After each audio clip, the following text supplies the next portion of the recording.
O texto está em João, o Evangelho de João, capítulo 18, vai estar sendo colocado aqui no projetor.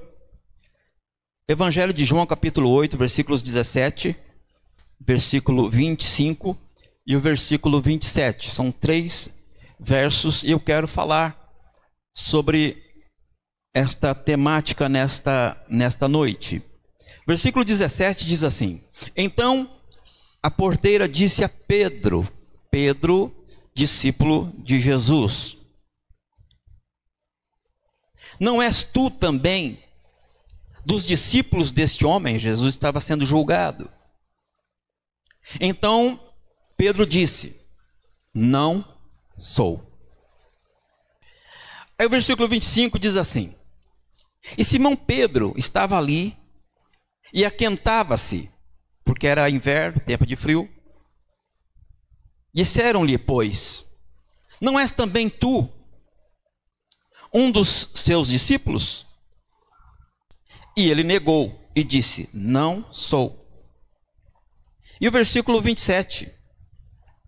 E Pedro negou outra vez. E assim que ele negou, o galo cantou. Eu quero pensar então com os irmãos sobre 3 erros que Pedro cometeu por negar Jesus. Por causa de 3 desatenções de Pedro, isso levou ele a negar Jesus. Alguém que tinha vivido com Jesus, que tinha experimentado os milagres extraordinários que Jesus operou, alguém que tinha visto Jesus multiplicar os pães, alguém que tinha visto Jesus fazer coisas extraordinárias, como a ressurreição de Lázaro, e outros milagres extraordinários que Jesus realizou. E aquele Pedro que viveu tudo isso, experimentou tudo isso, de repente, no momento crucial em que Jesus estava sendo levado à crucificação, ele nega. Aquele discípulo que estava sempre atento às falas de Jesus, questionando, argumentando, não é? Aquele discípulo que se julgava muito próximo de Jesus, mas naquele momento ele fracassou. Eu quero então pensar com os irmãos sobre 3 erros que Pedro cometeu, e por causa desses erros ele negou a Jesus. Então Jesus havia avisado a Pedro que ele estava prestes a pecar, a negá-lo, na noite em que Jesus foi preso e levado a julgamento perante o Sinédrio. Sinédrio era uma reunião dos religiosos, dos sacerdotes, que faziam parte daquela organização de leis, que então julgava as situações, os pecados, as questões que estavam ligadas à lei. E então Jesus estava sendo preso, mas antes Jesus falou para Pedro que ele negaria ele. Porque, olha que extraordinário, quando Jesus estava vindo para Jerusalém, e ele então perguntou para os discípulos que estavam perto dele, ele diz assim: uns dizem que eu sou Moisés, outros dizem que eu sou Elias. E aí então Jesus pergunta para os discípulos: quem vocês dizem que eu sou? E aí então Pedro tomou a palavra e disse assim: tu és o Cristo, o Filho do Deus vivo. E quando Pedro disse isso, Jesus falou assim: disseste bem, isso foi vindo do céu, foi o Pai que te revelou isso. Olha que extraordinário. Então Pedro teve uma revelação extraordinária da natureza divina de Cristo. E então o próprio Jesus confessou, disse a Pedro que aquilo que ele tinha dito tinha vindo direto do Pai. Só que enquanto eles estavam seguindo a caminho, logo nos próximos versículos, Jesus começou a dizer: eu vou para Jerusalém, eu vou ser preso, eu vou ser crucificado, mas ao terceiro dia eu vou ressuscitar. Então Jesus começou a compartilhar com eles aquilo que iria acontecer. Só que Jesus tinha vindo falando já há bastante tempo com eles a respeito de tudo o que iria acontecer. Mas naquele dia especialmente, depois que Pedro teve essa revelação extraordinária de Cristo, Pedro então chegou e chamou Jesus à parte e disse para Jesus: tenha dó de ti, não vai morrer, não vai ser crucificado, nós não vamos deixar. E aí Jesus estava indo para cumprir um propósito do Pai. Ele precisava passar pelo processo. E ele estava naquele lugar para cumprir esse propósito do Pai. E aí então, quando Pedro tenta sensibilizar Jesus para livrá-lo da cruz, Jesus então diz para Pedro: arreda-te, Satanás. Você na minha frente serve como pedra de tropeço. Veja que um homem que alguns minutos atrás tinha tido uma revelação extraordinária de Deus acerca de Jesus, de repente é um instrumento do inimigo para criar um ambiente de estabilidade na vida de Jesus. Então ele se permitiu ser usado pelo inimigo para tentar inibir ou boicotar o projeto de Deus, que era a cruz. Jesus veio para esse propósito. Jesus havia avisado Pedro que ele estaria traindo ele justamente naquela noite. Mas Pedro, ele subestimou. Além dele subestimar, ainda Pedro, ele se permitiu andar em lugar que não era adequado para ele andar. E deram uma condição para que Pedro então negasse Jesus. Lá em Mateus capítulo 26, versículo 34, está escrito assim: disse-lhe Jesus: em verdade te digo que nesta mesma noite, antes que o galo cante, 3 vezes me negarás. Veja que Jesus tinha dito para ele: nesta noite você vai me negar. Só que Pedro, quem sabe, não valorizou, não guardou aquilo no coração, não ficou atento. E essa situação de autoconfiança, é natural que a gente tem que ter autoconfiança. No entanto, a gente tem que confiar em Deus, mais do que em nós mesmos. E Pedro teve uma autoconfiança tão grande que não observou as situações que estavam envolvendo ele. Outra coisa que aconteceu foi a falta de vigilância.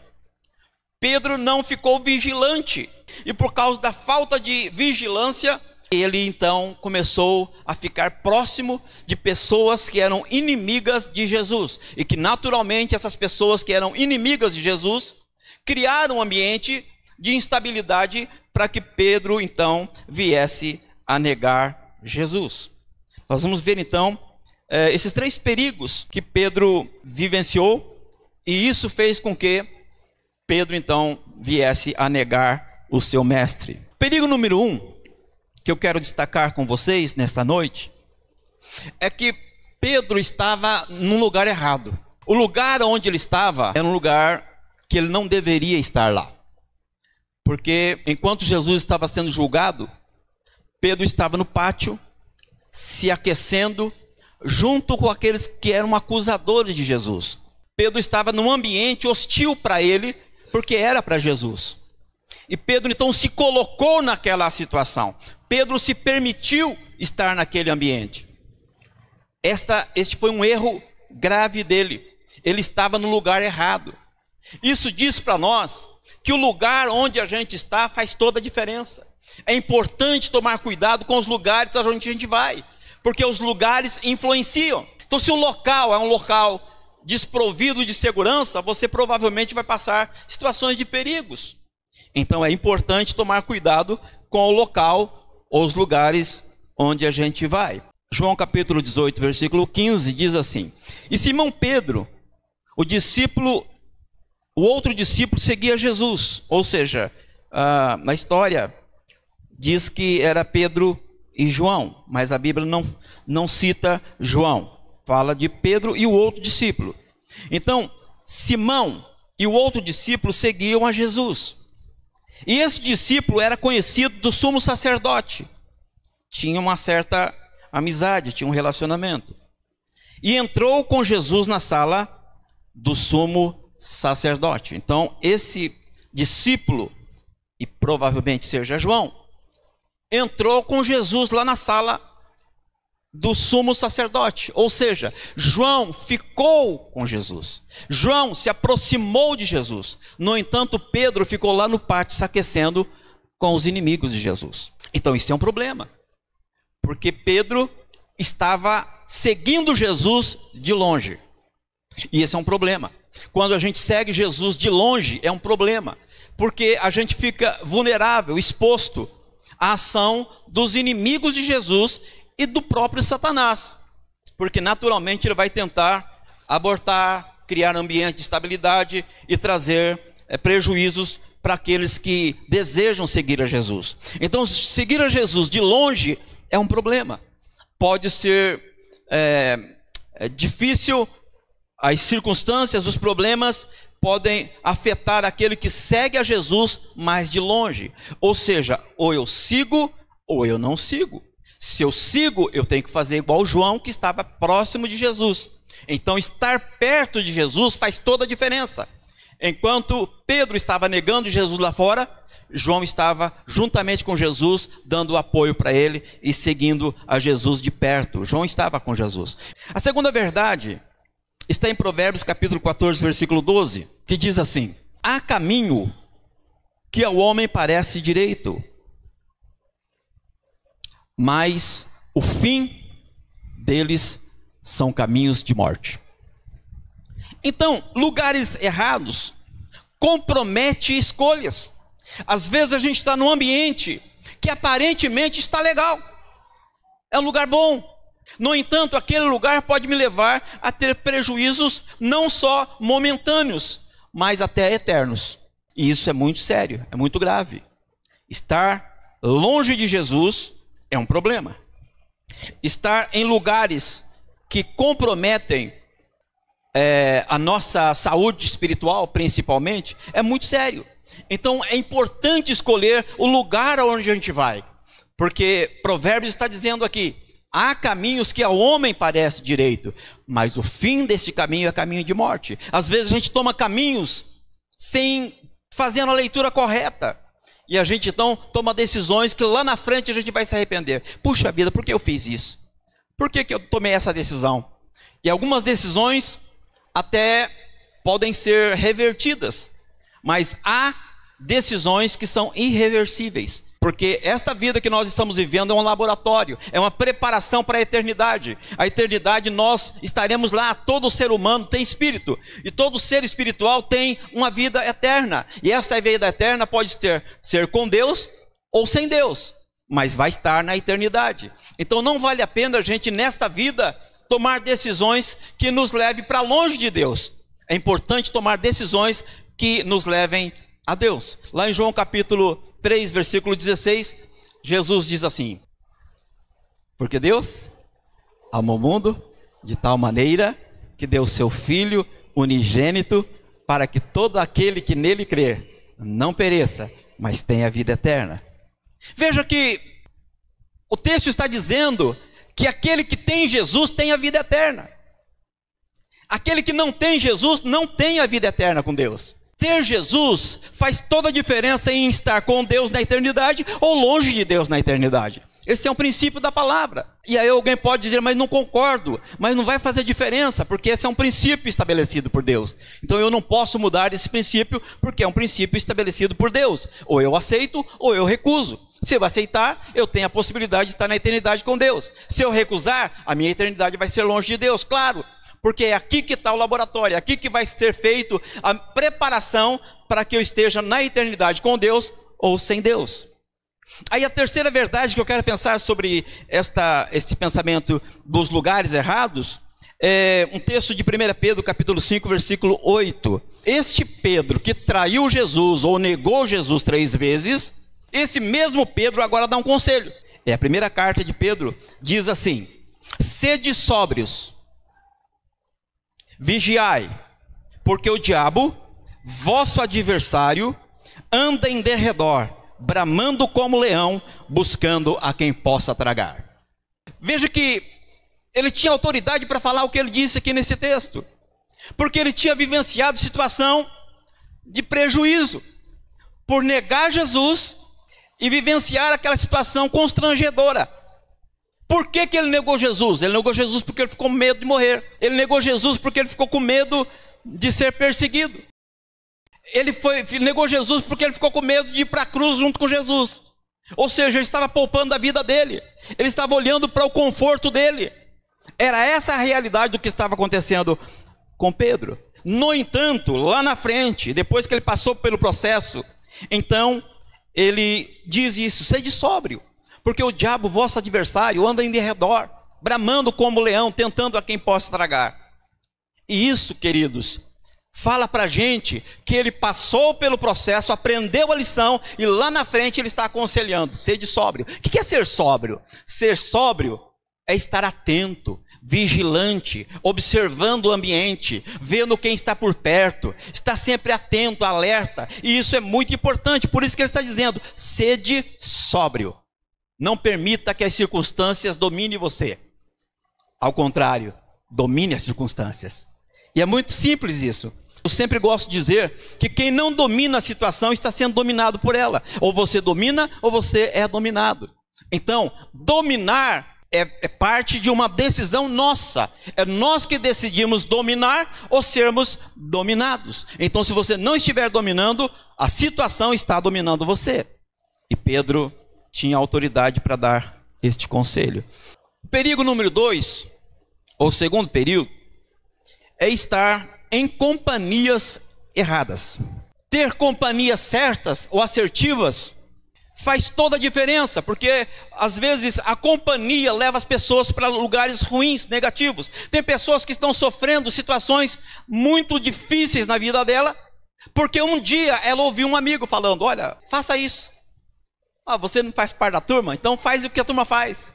E a pessoa acaba embarcando e depois entra numa situação que ela vai lamentar o resto da vida e vai ter dificuldade de sair daquela situação ou daquele ambiente. Então, as companhias são importantes e a gente precisa de selecionar com quem a gente está andando. João capítulo 18, versículo 16, está escrito assim: e Pedro estava da parte de fora à porta, ou seja, estava no pátio. Saiu então outro discípulo que era conhecido do sumo sacerdote e falou à porteira, levando Pedro para dentro.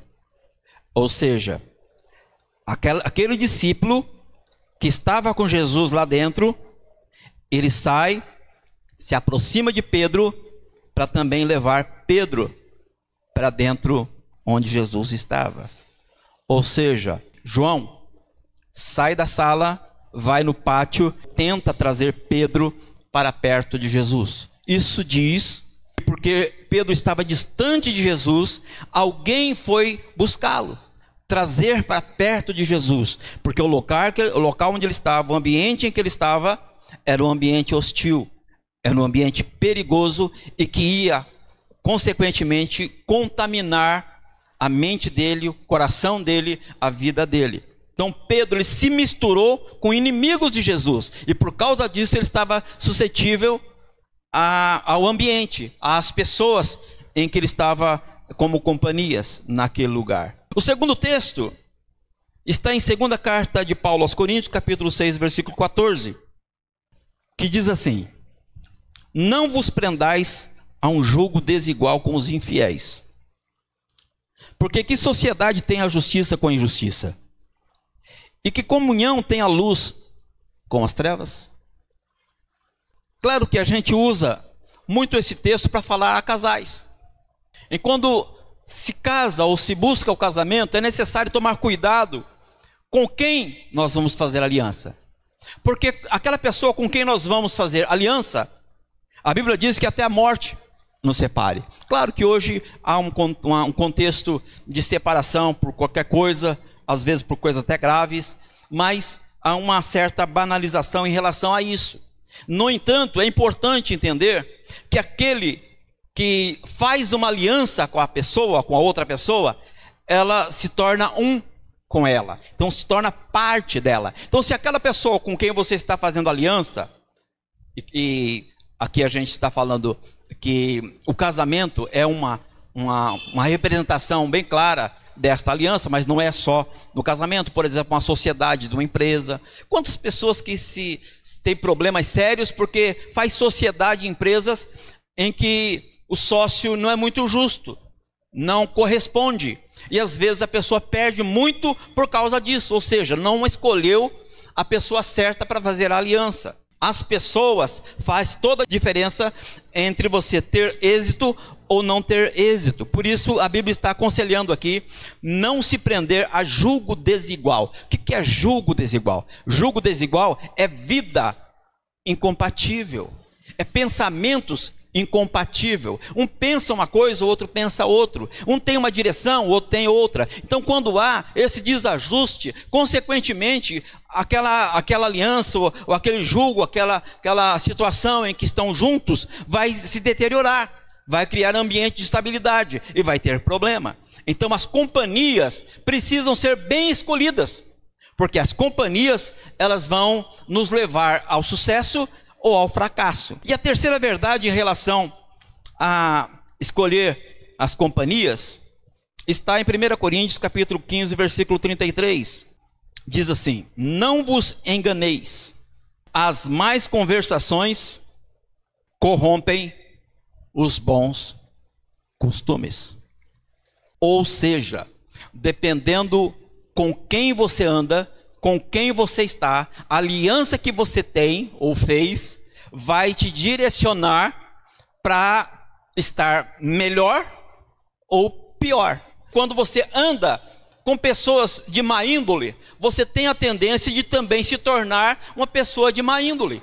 Porque o ambiente, as pessoas que você está convivendo com elas, vão direcionar você. Naturalmente, se você concorda de estar junto com pessoas de má índole, naturalmente você vai estar também servindo, estar vivenciando isso. Claro que muitas vezes as pessoas têm a bênção de Deus de entrar no ambiente e mudar o ambiente, mudar a mentalidade das pessoas, mas não é regra, né? É mais normal a pessoa ser mudada do que ela mudar os companheiros. Então é necessário tomar cuidado com as companhias, com quem nós estamos andando, com quem nós estamos tendo relacionamento, com quem nós estamos fazendo alianças.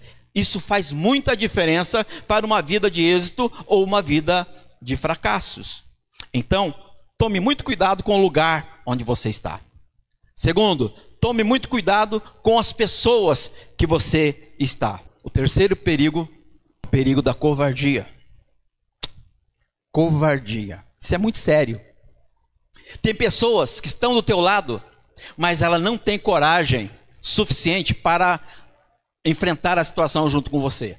Nos momentos que você mais precisa dela, ela vira as costas, não é? Quem não vivenciou isso já? Quem não participou, não teve esse tipo de situação, de confiar num amigo íntimo, próximo, que você confiava literalmente, e de repente essa pessoa te frustra, essa pessoa te despreza, essa pessoa cria um ambiente ruim para você e você acaba se frustrando. É muito problemático você conviver ou ter parceria com pessoas covardes, pessoas que não estão prontas a enfrentar as situações juntamente com você. Isso é muito problemático.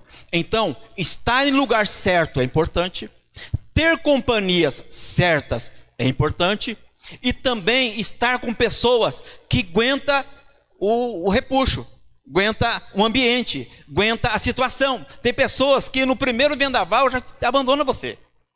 Por quê? Ela não está preparada ou madura suficiente para andar com você, para entender você, para estar junto com você, te dando força, te ajudando a prevalecer nas adversidades. O livro de João, capítulo 18, versículos 26 e 27, está escrito assim: e um dos servos do sumo sacerdote, e aqui o contexto é a negação de Pedro em relação a Jesus. E um dos servos do sumo sacerdote, parente daquele a quem Pedro cortara a orelha, lembra que quando eles foram prender Jesus, teve um aluno lá do sumo sacerdote, um servo do sumo sacerdote, que estava junto com os soldados que iam prender Jesus, e Pedro tirou a espada da cintura e cortou a orelha, né, daquele moço que se chamava Malco. Malco era o nome deste moço. Mas lá no julgamento de Jesus, um parente deste moço estava lá. O parente daquele que Pedro cortara a orelha disse: não te vi eu no horto com ele? Esse parente do Malco chegou e falou para Pedro: Pedro, você não estava lá quando a gente foi prender Jesus, lá no horto? Lá naquele lugar, né, no Monte das Oliveiras? Aí no versículo 27, Pedro diz assim: e Pedro negou outra vez, e logo o galo cantou. Veja que Pedro estava negando o mestre dele. Pedro estava negando alguém que tinha ensinado ele a viver, tinha dado uma nova expectativa de vida para ele, tinha feito promessa extraordinária para ele, que ele tinha tido experiências extraordinárias com o mestre. No entanto, ele estava ali negando aquele homem que ele tinha depositado toda a sua confiança nele. Pedro estava negando Jesus. Então, negar Jesus foi algo muito forte. Negar Jesus foi algo muito triste. Os discípulos de Jesus, eles estavam atemorizados, mas eles não negaram Jesus. Pedro negou Jesus. Veja que Pedro, tinha uma natureza forte. Lembra que quando Jesus estava em alto mar, e que Jesus começou a andar sobre as águas, os discípulos estavam quase se afundando no barco? E Jesus então chega andando por sobre as águas, e eles acharam que era um fantasma. E Jesus se identificou para ele, e Pedro falou assim: ó Senhor, então manda eu ter contigo. E Jesus falou assim: vem Pedro. E Pedro então andou sobre as águas. Veja que este homem, parece que era um homem dos extremos. O homem que andou sobre as águas, o homem que estava sempre debatendo com Jesus, foi o homem que negou Jesus. Parece que ele era uma pessoa de extremos. Quando ele estava fazendo tudo de bom, ele estava fazendo tudo de mal. Entendeu? Então a gente às vezes se vê nele, não é? A gente parece que se vê nele, parece que tem momentos que a gente é meio extremados. E é importante a gente entender que o nosso Deus é um Deus de equilíbrio. Toda vez que há extremos, há algum problema ali.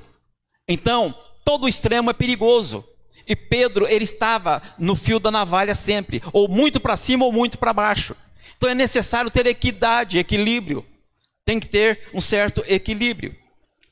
E Pedro então, ele não só negou Jesus, mas Pedro também negou a própria fé dele. Uma pessoa que viu Jesus fazer o que fez, não teve a coragem de assumir que era amigo dele, conhecido dele e que era servo dele. Olha só o que o texto de Isaías capítulo 41, verso 10 diz. Deus está falando para a nação de Israel assim: não tema, porque eu sou com você. Não fique com medo, porque eu sou o seu Deus. Eu lhe dou forças. Sim, eu o ajudo. Sim, eu o seguro com a minha mão direita, a minha mão de justiça. Deus está falando para a nação de Israel através do profeta Isaías, em torno de 600 a 700 anos antes de Jesus nascer. Então Pedro conhecia esta palavra, e ele sabia que aquele que tinha vindo de Deus tinha o poder sobre as suas mãos. E naturalmente, se Pedro confiasse plenamente em Jesus, não havia razão para ele negar Jesus. No entanto, o orgulho tomou conta do coração dele lá na noite que Jesus foi capturado. Antes de ser capturado, Jesus falou para ele, e ele então se orgulhou: não, de jeito nenhum, ninguém vai prender o Senhor, nós vamos morrer por ti, mas nós não vamos. Ou seja, ele foi orgulhoso, ele tomou uma posição errada, e aquela posição que ele tomou deu brechas para que ele então fosse tentado da forma que ele foi tentado. Ele conhecia o texto de Isaías, quando Deus diz para o povo de Israel: eu sou com vocês, eu fortaleço vocês, eu dou livramento para vocês, eu faço justiça para vocês. É isso que o texto de Isaías está falando. Mas há um outro texto que um pastor orientado por Paulo, o nome dele era Timóteo, então é a segunda carta de Paulo a Timóteo, capítulo 1, versículo 7. 2 Timóteo 1, 7. Está escrito assim: pois Deus não nos deu espírito de covardia, mas de poder, de amor e de equilíbrio. Olha que extraordinário. Paulo está dizendo para Timóteo assim: Timóteo, Deus não nos deu espírito de covardia, ou seja, Deus nos deu espírito de coragem. Então, se eu sirvo a Deus, se eu faço a vontade de Deus, eu devo ser corajoso, porque o Espírito de Deus, ele nos dá coragem e não covardia. Ele nos dá poder, habilidade ou condição para se fazer obedecido. É a força necessária para se fazer obedecido. Isso é poder. O Espírito de Deus, ele não nos deu covardia, mas ele deu poder, amor e equilíbrio. Poder, amor e equilíbrio. Paulo está dizendo para Timóteo que o que vem de Deus é algo poderoso e que nos dá ou nos capacita com esse poder. É algo de coragem, de posicionamento firme. É algo que vem recheado com o amor eterno, ou amor de Deus. Mas também é algo com equilíbrio, porque Deus é um Deus de equilíbrio. É importante entendermos que o reino de Deus é um reino de equidade. Equidade é equilíbrio. É necessário ter equilíbrio. Então é importante considerarmos isto. Pedro, então, ele foi um desequilibrado, por assim dizer, em relação a servir a Jesus. Ao mesmo tempo que ele estava fazendo coisas extraordinárias, ele estava criando um ambiente de instabilidade e demonstrando as fraquezas dele, porque ele estava negando o seu mestre e, com certeza, consequentemente, a sua fé também. Há um outro texto que eu quero compartilhar com vocês, que está no livro de Lucas, capítulo 9, versículo 24.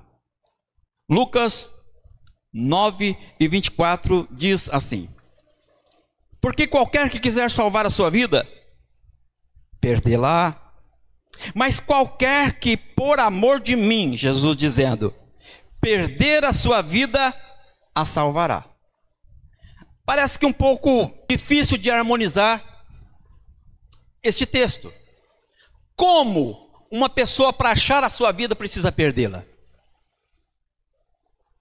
Como alguém que perde a sua vida será salvo? Jesus está dizendo que para ser salvo tem que morrer? Não necessariamente, mas tem que estar disposto a morrer. Alguém poderia dizer, pastor, mas a igreja sempre foi perseguida, e é verdade. O grupo de pessoas que mais foram perseguidos ao longo da história da humanidade chama-se cristianismo. Não sei se vocês sabem que quando vivenciarmos alguns passos mais à frente, ou alguns anos mais na frente, nós teremos, ou o mundo passará por um processo muito difícil. E nós estamos vendo todas as coisas se afunilando para esse tempo. E a Bíblia chama esse tempo de tempo da tribulação e tempo da grande tribulação. Eu não posso deixar de falar sobre isso, porque isso é muito importante dentro do contexto que nós estamos falando aqui. A vida cristã é uma vida de riscos.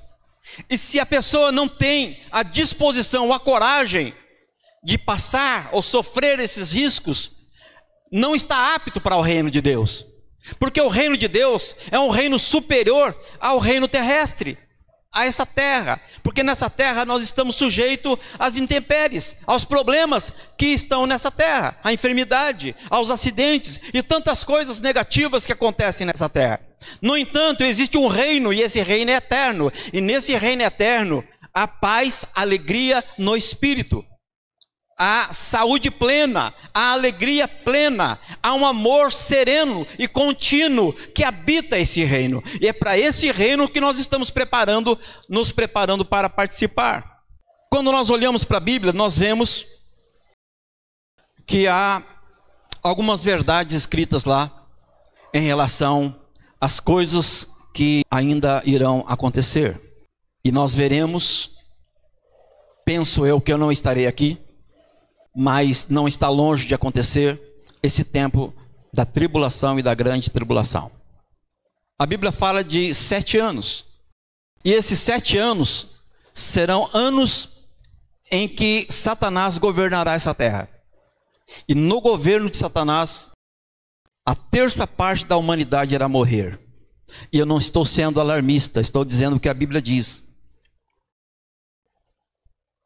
Existe uma possibilidade de não passarmos por essa tribulação, ou por esse ambiente hostil que a humanidade vai passar. Doenças, pragas, mortes, fome, calamidades, vai acontecer coisas muito sérias. E é importante estar considerando que nós estamos vivenciando situações que nos levarão a estar presenciando, ou o mundo estará participando ou presenciando esses acontecimentos. No entanto, há um acontecimento que, na minha visão, antecederá este evento de 7 anos de tribulação que vai acontecer aqui na terra, que se chama arrebatamento. A Bíblia diz que aqueles que estiverem servindo a Jesus e forem salvos, eles serão arrebatados. Então a Bíblia fala muito sobre isso. Então, quando Jesus fala que aquele que estiver disposto a ganhar a sua vida, precisa estar disposto a perder a sua vida. Ele está falando de 2 vidas. Ele está falando de uma vida terrena e de uma vida eterna. Se eu estiver disposto a perder a minha vida terrena por amor a Jesus, eu tenho condições de entrar na eternidade e viver a minha vida eterna com Jesus. Mas se eu amar a minha vida mais do que a Jesus, eu não sou digno de estar na eternidade com Jesus. Então, queridos, nós estamos vendo o mundo rumando para situações difíceis. E o mundo está a passos largos para essa realidade. Por isso Jesus Cristo disse aqui em Lucas capítulo 9, versículo 24: porque qualquer que quiser salvar a sua vida, perdê-la-á. Mas qualquer que por amor de mim, não é alguém que não ama Jesus e perde a sua vida. Não, é quem ama a Jesus e por amar a Jesus pode eventualmente perder a sua vida. Essa pessoa que está disposta a perder a sua vida por amor a Jesus, essa pessoa vai ganhar a vida eterna com Jesus. Veja que ambientes podem influenciar na tua vida. Pessoas podem influenciar na tua vida. E é necessário estar atentos, porque a coragem ou a covardia pode te levar a ter êxitos ou ter fracassos na vida. Então, essas três verdades estavam envolvidas na negativa de Pedro em relação a Jesus. E esse texto então de João capítulo 21, versículos 15 a 17, são 3 versos, diz assim, versículo 15: depois de terem comido, Jesus perguntou a Simão Pedro: Simão, filho de João, você me ama mais do que esses outros me amam? E Pedro então respondeu: sim, o Senhor sabe que eu o amo. E Jesus então disse a Pedro: apacente os meus cordeirinhos. No versículo 16, Jesus continua a questionar Pedro. Jesus perguntou pela segunda vez: Simão, filho de João, você me ama? E então Pedro respondeu: sim, o Senhor sabe que eu amo o Senhor. Então Jesus disse: pastorei as minhas ovelhas. E pela terceira vez, então, no versículo 17, Jesus insiste com a mesma pergunta a Pedro. Ele diz: Simão, filho de João, você me ama? E Pedro ficou triste porque Jesus tivesse perguntado pela terceira vez: você me ama? Então Pedro respondeu: o Senhor sabe todas as coisas, e o Senhor sabe que eu o amo. E Jesus então disse para Pedro: apacente as minhas ovelhas. Veja que Jesus, quando teve esse diálogo com Pedro, já tinha morrido, ressuscitado, e estava então na beira da praia. Os discípulos, porque Jesus tinha morrido, voltaram para a pescaria, aqueles que eram pescadores. Eles se espalharam, porque se decepcionaram e foram viver as suas vidas. E Pedro, junto com aqueles que eram pescadores, tinha ido para pescar. E eles estavam voltando do alto mar. E Jesus então grita para Pedro: Pedro, tem comida aí, tem peixe? Pedro falou assim: não tem nada, porque a gente não pescou nada, não pegou nada. E aí, então Jesus chamou Pedro e os discípulos para irem lá na beira da praia, porque havia madeiras sendo queimadas. E Jesus chamou os discípulos que estavam pescando para comer pão e peixe juntamente com ele ali na beira da praia. Foi nesse contexto que Jesus perguntou para Pedro: você me ama, Pedro? Só que Jesus já tinha morrido e já tinha ressuscitado. É que quando Jesus faz 3 perguntas para Pedro, indagando se Pedro amava Jesus, com essas perguntas Pedro estava abrindo o coração e declarando o seu amor a Jesus. E vocês se lembram que Pedro negou Jesus 3 vezes antes que o galo cantasse? Pois é, aquela negação, aquela negativa de Pedro em relação a Jesus, criou um trauma na alma de Pedro, e Pedro estava com a alma ferida. No entanto, quando Jesus vai lá na praia e se alimenta com Pedro, e pergunta por 3 vezes: Pedro, você me ama? Jesus naquele ato estava curando Pedro, estava trazendo cura na alma de Pedro, porque Pedro tinha a alma ferida. E por que ele tinha a alma ferida? Porque ele tinha decepcionado o mestre, porque ele tinha negado Jesus, e por causa disso ele estava com a alma ferida, ele estava machucado na alma. É claro que a decisão de negar foi de Pedro. No entanto, Pedro estava machucado, e Jesus estava com isso dizendo: Pedro, eu te perdoo, você não precisa ficar adoecido, receba o meu amor, receba o meu perdão. Por isso Jesus perguntou 3 vezes para Pedro: você me ama? Ele estava querendo que Pedro declarasse que amava a Jesus, porque com isso o amor de Jesus estaria envolvendo e curando a alma de Pedro. Veja que é muito importante, nos momentos de traumas, angústias e situações de adversidades e feridas na alma, é importante buscar o consolo no amor de Deus, porque o amor de Deus, ele é expansivo. O amor de Deus não é limitado. O amor de Deus compreende todas as coisas, e os céus é envolvido pelo amor de Deus. Então é importante amar, mas não com um amor simplesmente humano, mas amar com amor eterno, com amor de Deus. Este amor no grego chama-se ágape. Esse é um amor que excede o nosso entendimento. Não é possível olhar para Jesus na cruz, sendo morto, e ao mesmo tempo que ele estava sendo injustiçado e morto, ele estava perdoando aqueles que estavam matando ele. Isso é amor. E é isso que Jesus está dizendo para nós. Então aqueles discípulos, ou aqueles cristãos que estão morrendo na Síria hoje, e tantos outros lugares, que nós nem ficamos sabendo, esses homens estão sendo envolvidos por esse amor. A vida deles não é mais preciosa que Jesus Cristo. Jesus para eles tem mais valor do que a própria vida. Esses são mártires e que estarão na eternidade juntamente com Jesus. Então Cristo perdoou Pedro e Cristo restaurou Pedro. Pedro reafirmou o seu amor por Jesus e recebeu uma missão extraordinária. Pedro então recebe 3 palavras de Jesus. A primeira resposta que Jesus dá para Pedro, no primeiro questionamento, é: apacente os meus cordeirinhos. Cordeirinhos não fala de novos cristãos, ou cristãos que estão conhecendo a Jesus naquele primeiro momento. Então, esses cordeirinhos são as pessoas que se converteram há pouco tempo ou estão em processo de conversão. Então, Jesus está dizendo para Pedro: Pedro, ajude aqueles que estão se aproximando de mim, os cordeirinhos, os que estão começando a vida cristã. Ajude eles, apacente eles, cuide deles, porque apacentar é isso, é cuidar, é zelar, é orientar, é dar livramento.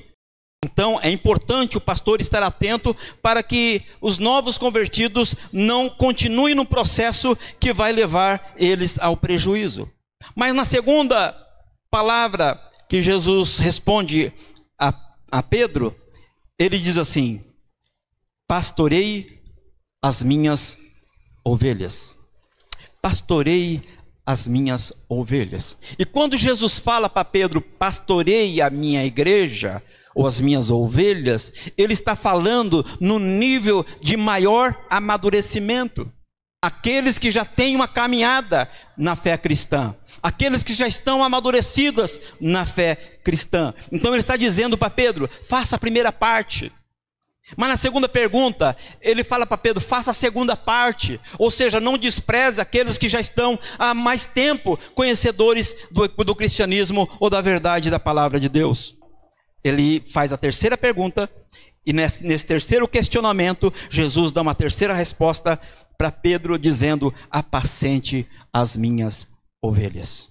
E é claro que cada momento desse são níveis de ministérios que Pedro estaria desenvolvendo no cristianismo. E Deus está dizendo para nós hoje, qual é a nossa postura diante das situações que estão à nossa volta. Nós estamos prontos para sofrer, mas não desistir do chamado de Deus à nossa vida? Nós estamos dispostos a pagar o preço para servir a Deus? A pergunta que não quer calar é: nós estamos prontos para servir a Jesus em qualquer circunstância? Isso vai dizer para onde nós estamos indo. Isso vai nos dizer se nós servimos a Deus ou se nós não servimos a Deus. Queridos, o Evangelho de Cristo tem a ver com sacrifício. Claro que tem vitórias, claro que tem bênçãos, claro que tem milagres. Tudo isso acontece no reino de Deus. E a Bíblia diz que ao nome de Jesus todo o joelho se dobrará, toda língua confessará. Ou seja, ao nome de Jesus a doença vai embora, o mal desaparece, a proteção, a cobertura, a bênçãos. No entanto, o cristianismo não é isso. O cristianismo é morrer. O cristianismo é pegar a cruz todos os dias e seguir a Jesus. Isso é cristianismo. Se eu não estiver disposto a sofrer pelo amor do Evangelho, eu não sou digno do Evangelho. Isso é muito forte, mas é muito importante. Jesus certa vez estava num lugar que ele estava ministrando, ele estava falando sobre o sermão denominado Sermão do Monte. E quando ele estava há um tempo falando palavras duras, as pessoas começaram a ir embora, porque elas vinham atrás de Jesus por causa do pão, dos milagres, das bênçãos que ele tinha. No entanto, no momento que Jesus começou a falar duramente com eles, eles começaram a ir embora.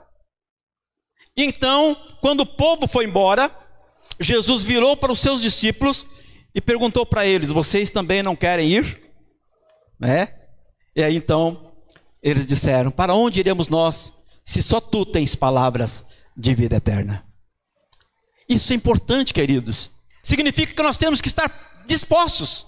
Se eu estiver pronto a ser questionado, a ser desprezado, a ser vilipendiado por causa do amor do Evangelho e não desistir, então eu estou pronto para ir morar com Jesus, porque Jesus quer pessoas que sirvam a Ele em qualquer circunstância. Isso faz toda a diferença no reino de Deus. Jesus falou assim: aquele que não pegar a sua cruz e não seguir a mim, não é digno de mim.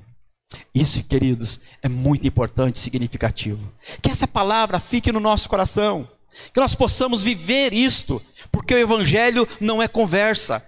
O Evangelho é vida, É experiência, e é isso que Deus quer que nós tenhamos, não só como igreja, como corpo de Cristo, mas principalmente como sociedade. A igreja existe, a igreja não é o nome, não é o local, a igreja é o corpo de Jesus que está aqui na terra, e ela existe aqui para abençoar os homens, para abençoar as nações, para abençoar a terra. Então, quando eu estou disposto a sofrer pelo amor do Evangelho, eu sou digno do Evangelho. Amém, meus queridos? Louvado seja o Senhor. Vamos colocar em pé nesta hora e vamos agradecer a Deus por mais este tempo que o Senhor nos permitiu de estarmos aqui ouvindo a sua palavra. Feche os teus olhos, diga assim comigo: Senhor Jesus, eu estou na tua presença, ouvi a tua palavra e eu creio no poder da tua palavra. Diga-se: a minha vida está nas tuas mãos, porque eu me entrego a ti nesta noite, e eu te peço, perdoa os meus pecados, me cura, me transforma, me renova, faz de mim uma nova criatura, porque eu te recebo como meu Senhor e como meu Salvador. Diga assim: escreva o meu nome no livro da vida e me dê a certeza da minha salvação, porque a partir de hoje eu decido servir ao Senhor, porque eu quero viver a eternidade juntamente contigo na glória, em nome de Jesus. Pai, muito obrigado por esse tempo, muito obrigado por esta oportunidade, muito obrigado, Senhor, por cada vida preciosa neste lugar. Eu sei que o Senhor ama cada um de nós desesperadamente. O Senhor não tem filhos prediletos, porque o Senhor ama todos de igual modo. Eu quero louvar o teu nome por cada pessoa, por cada vida, por cada família que é representada. Que a tua bênção, que a tua unção seja sobre cada um deles. Guarda a mente, o coração dos teus filhos, para que eles estejam cada vez mais na tua presença, te servindo, te adorando e fazendo com alegria a tua vontade. Leva-nos para os nossos lares, guardados e amparados pelo teu poder. Dá-nos uma semana de vitórias, de bênçãos, de conquistas, em nome de Jesus. Repreende o mal, repreende o acidente, repreende, Senhor, tudo aquilo que não é teu, que não vem de ti e que não é do teu agrado. Mas me dê experiência e nos dê experiências tremendas nessa semana, e que possamos glorificar o teu nome, te exaltar e te bendizer para a glória e o louvor do teu santo e poderoso nome. Em nome do Pai, do Filho e do Espírito Santo de Deus. Amém. Deus abençoe a tua vida, o teu coração, em nome de Jesus. Tenha uma semana abençoada.